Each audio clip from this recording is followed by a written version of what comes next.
ایسا نہیں ہے جب اذان کی آواز گونج نہ رہی ہو قدرت نے آواز دی میرے چہتے حسین تو نے ایک دو بار اپنا خلوص نچھاور کیا ہے تو صحیح کہ میں قیامت تک کوئی ایسا وقت نہیں چھوڑوں گا جب تیری فتح کا ڈنکا کائنات میں نہ بجے.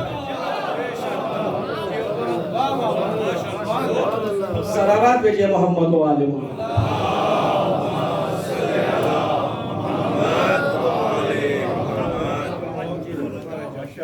عزیزان گرامی کسی کے لیے کوئی اپنے بچوں کو قربان نہیں کرتا. کسی کے لیے کوئی اپنے عزیزوں کو قربان نہیں کرتا. حسین نے وہ سب قربان کر دیا جو حسین کے پاس. اعزاء اقربا دوست احباب انصار سب کچھ قربان کر دیا. آج کی تاریخ جس شہید کا کہ مسائل پڑھے جاتے ہیں وہ حسین کا بڑا چہیتا بیٹا تھا. عمر 18 سال بتائی جاتی ہے, نام علی اکبر ہے. حسین کا یہ بیٹا جیسے اور شہداء شہادت سے پہلے امام سے بار بار اجازت لینے آتے ہیں, علی اکبر بھی بار بار آئے. لیکن جب علی اکبر تشریف لاتے ہیں تو امام کہتے ہیں بیٹا میں تجھے کیسے اجازت دے دوں, تو میرے نانا کی تصویر ہے. جب کبھی نانا کی یاد دل کو تڑپاتی ہے تو میں تجھے دیکھ لیتا ہوں اور سکون ہو جاتا ہے. اکبر میں تجھے کیسے میدان میں جانے کی اجازت دوں, اور پھر یہ کہہ کے لوٹا دیتے ہیں. لیکن جب بار بار جناب علی اکبر باپ سے اذن لینے کے لیے آتے ہیں اور اب ایک کے بعد ایک شہداء بھی درجہ شہادت پہ فائز ہو چکے ہیں. روایات میں نے دیکھا کہ جناب علی اکبر کی شہادت جو ہے بالکل اختتام پہ آخر میں ہے. تو اس وقت امام نے اپنے بیٹے سے کہا, جب بیٹے نے کہا بابا ہمیں میدان میں جانے کی اجازت دیجیے, تو امام فرماتے میرے لال مجھ سے زیادہ حق تمہارے اوپر تمہاری پھوپھی اماں کا ہے. امام نے بار بار انکار کیا, اب کی انکار نہیں کیا, ایک راستہ نکالا کہ مجھ سے زیادہ تمہاری پھوپھی اماں کا ہے. جاؤ اگر پھوپھی اجازت دے دیں گی تو میں بھی اجازت دے دوں. علی اکبر خیمہ گاہ کی طرف گئے. عزیزان گرامی اپنے پھوپھی اماں سے ملاقات کی, مادر گرامی سے ملاقات کی, اہل حرم سے ملے, اور سب نے علی اکبر کو گلے لگا لگا کے رونا شروع کیا. بیٹا ہم تو تمہاری شادی کے خواب دیکھ رہے ہیں, افسوس کی آج وہ وقت آیا ہے جب تمہیں عروج سے اجل سے ہمکنار ہونے کے لیے ہم دیکھ رہے ہیں. ایک بیوی تڑپ رہی ہے, سکینہ قدموں سے لپٹی ہوئی ہے اپنے بھیا. جناب علی اکبر کے خیمے سے رخصت ہونے کا جو منظر حمید ابن مسلم نے لکھا ہے وہ کہتا ہے کہ میں نے دیکھا ایک خیمے سے بار بار پردہ اٹھتا ہے پھر گرتا ہے, پھر اٹھتا ہے پھر گرتا ہے. ایسے لگ رہا ہے کہ اس خیمے سے کسی جان کا جنازہ من کا آخر وجہ پتہ چلا حسین کا لال علی اکبر رخصت آخر کو خیمے میں آیا. عزاداران امام علی مقام علی اکبر رخصت ہو کے امام کے خدمت میں آئے. بابا پھوپھی اماں نے اجازت دے دی ہے. عزادارو بوڑھے باپ کے دل میں کیا کیا ارمان ہوتا ہے. اولاد اگر سعید ہے فرما بردار ہے تو ہر باپ یہ سوچتا ہے میں جب اس دنیا میں نہیں رہوں گا میرے بچے میرے تابوت کو کاندھا دیں. حسین ایسے وقت میں جب سارے اعزا و اقربا حسین کے شہید ہو چکے، ایک جوان ہے اسے میدان میں جانے کی اجازت دے رہے ہیں، کیا گزر رہی ہوگی حسین کے قلب ناظرین پر۔ لکھا ہے حسین اکبر کو سامنے بٹھا کے بہت دیر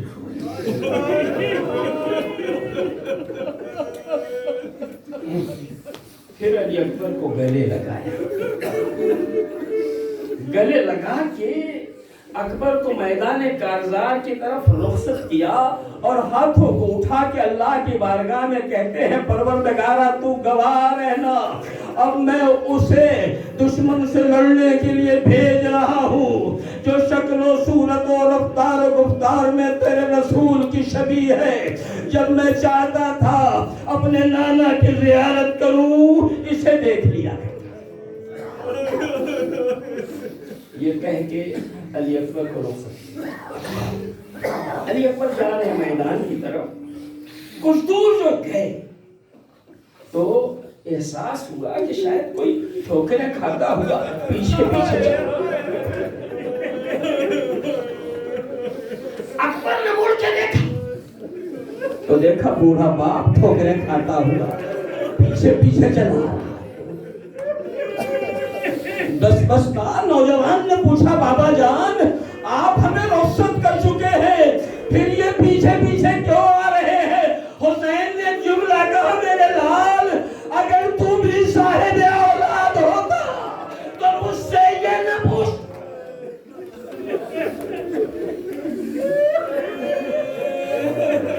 باپ اپنے نوجوان بیٹے کیسے موت کے حوالے کریں گے؟ میرے لال تو بھی صاحب اولاد ہو، تجھے پتا ہوتا کہ اولاد کی محبت باپ کے لیے کتنی ہوتی ہے، تم سے سوال نہ کرتا کیوں چلے جا رہے ہیں؟ اچھا بیٹا جاؤ جاؤ میدان میں جاؤ، ایک بات کہہ دیا۔ جی بابا۔ بیٹا جب تک سامنے نہ رہے مڑ مڑ کے دیکھتے ہیں۔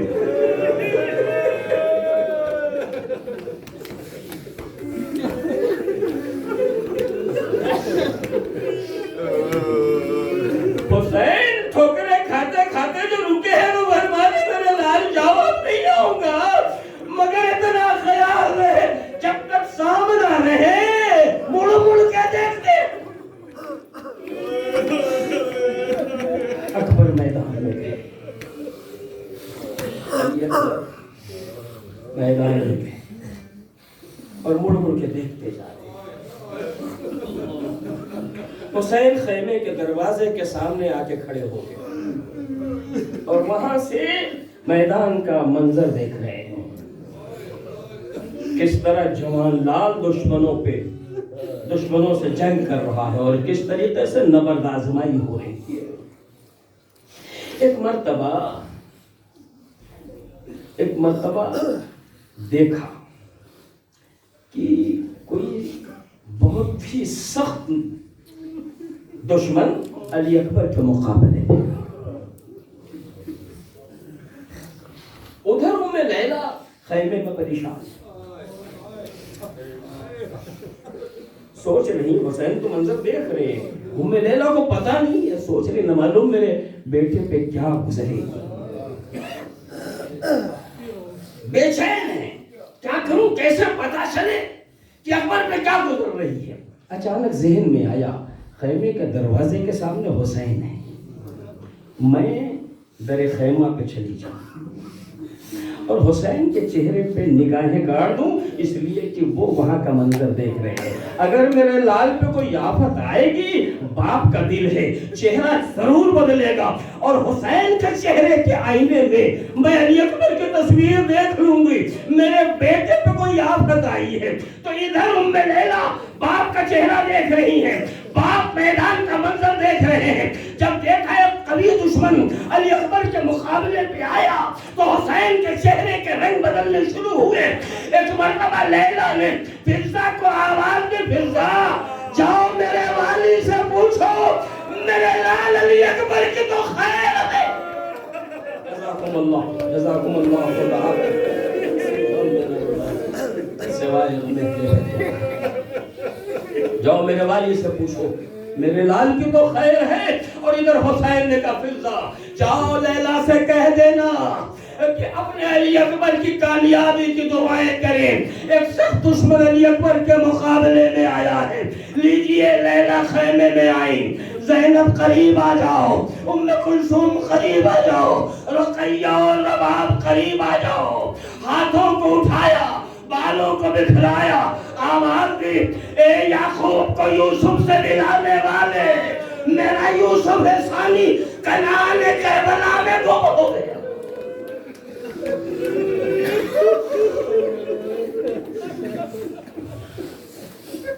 اے میرے مالک، میں یہ نہیں کہتی کہ دین پہ قربان نہ ہو، بس اتنا سوال ہے کہ دشمن کے مقابلے میں کامیاب ہو جائے.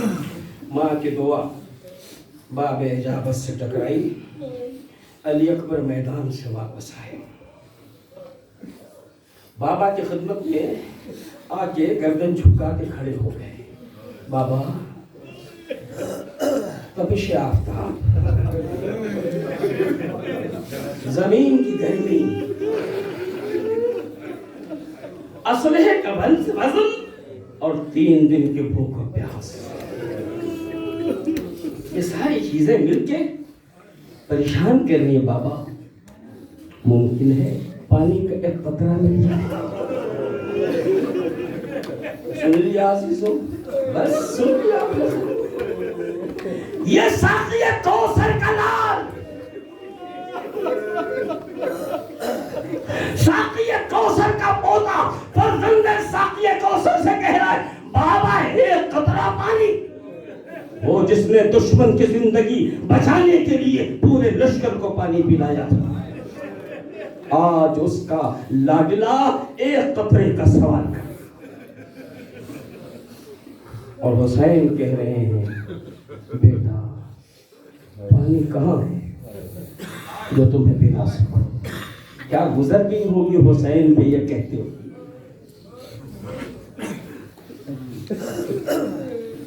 اے میرے لال، یہ انگوٹھی لے لو، اسے منہ میں رکھ لو، ممکن ہے اس سے تسکین ہو جائے.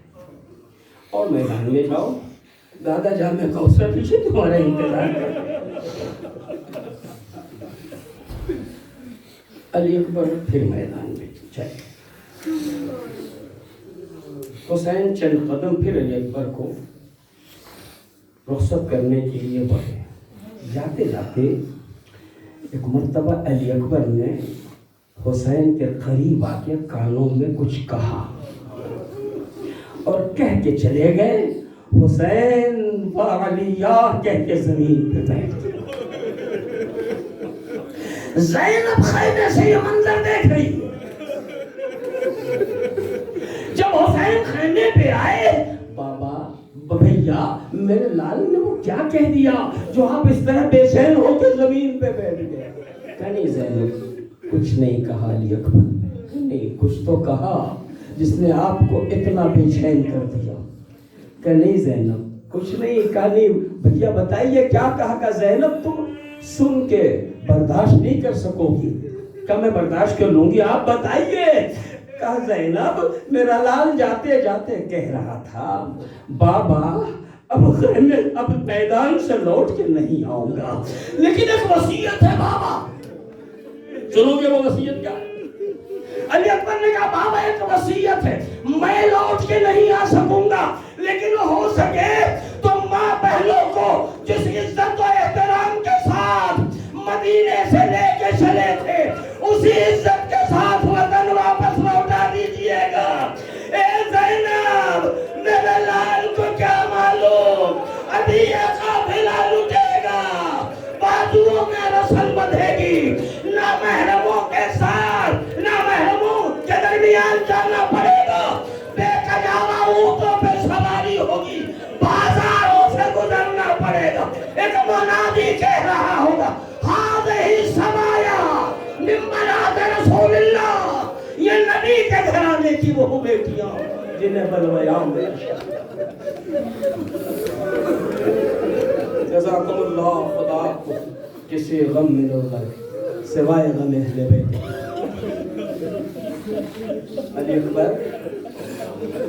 علی اکبر میدان کا جنگ کی حیدر کرار کی جنگ لوگوں کو یاد آئی.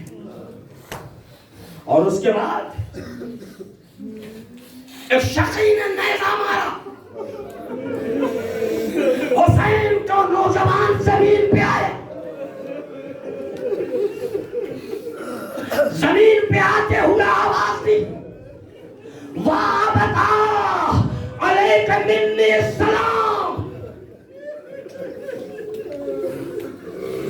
کربلا کا ہر شہید جب امام کو سلام کرتا ہے آخری تو کہتا ہے السلام علیک یا ابا عبداللہ.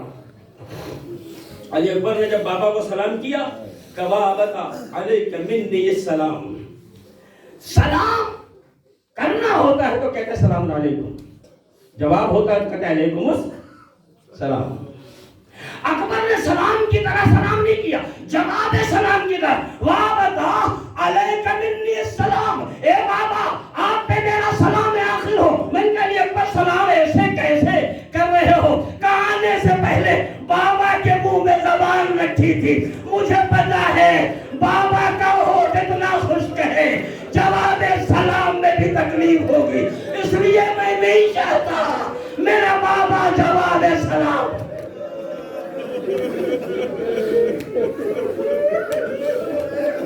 خدا رحمت نازل کرے.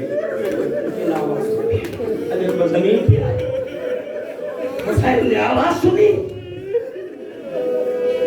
اور یہ فرماتے ہوئے چلے میری آنکھوں کی بینائی چلی گئی. اکبر آواز دو. اکبر آواز دے رہے ہیں. آواز کے سہارے حسین علی اکبر کے سرانے پہنچے. دیکھا علی اکبر برشی کا وہ نشان چھپانے کی کوشش کر رہے ہیں. قریب پہنچ گئے. بیٹا آخر یہ نشان کیسا ہے؟ ہٹاؤ تو میں بھی تو دیکھوں میرے لال نے کیا کارنامہ انجام دیا. اب جو ہاتھ ہٹا پوگانا جاری کو. امام نے دیکھا سینے کے زخم میں